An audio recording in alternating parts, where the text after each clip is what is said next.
Batman finds himself hunting a mysterious figure called the Shadow. He came to his old mentor, a man named Ducard, only to find the vigilante living within the man, for the Shadow has always been behind Batman. The Shadow claims not to have killed Cranston, insisting they are hunting the same killer. Batman doesn't believe him, demanding to know why this mysterious figure killed his own descendant. The Shadow says that Langdon Cranston is only one of the many faces he has worn over the centuries, as he has lived many lives, all branching off of one, which inflicted horrors on his brother before visiting a promised land called Shambhala. The Shadow was made there, becoming a unique, immortal vigilante, unyielding, undying, unfeeling, able to cloud men's minds, and charged with punishing the evil of the world. In all his crusading, even Batman does not know the true evil that lurks in the hearts of men. But the Shadow knows it, and so does the Stag.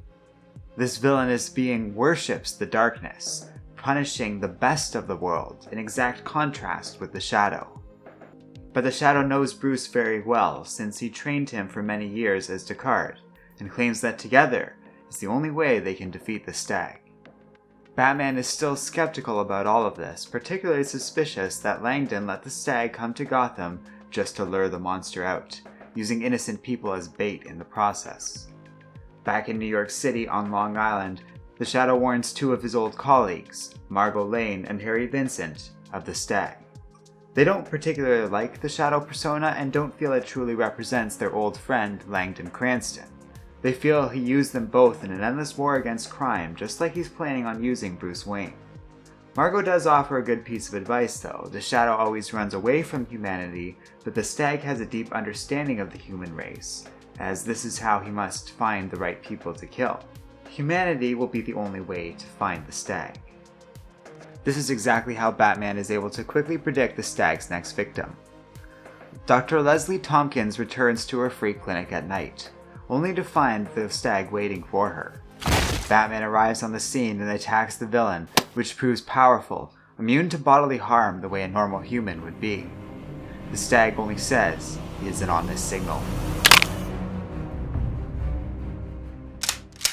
Leslie Thompkins pulls a gun on the Stag, which causes Batman to desperately get up and beg her not to shoot the man.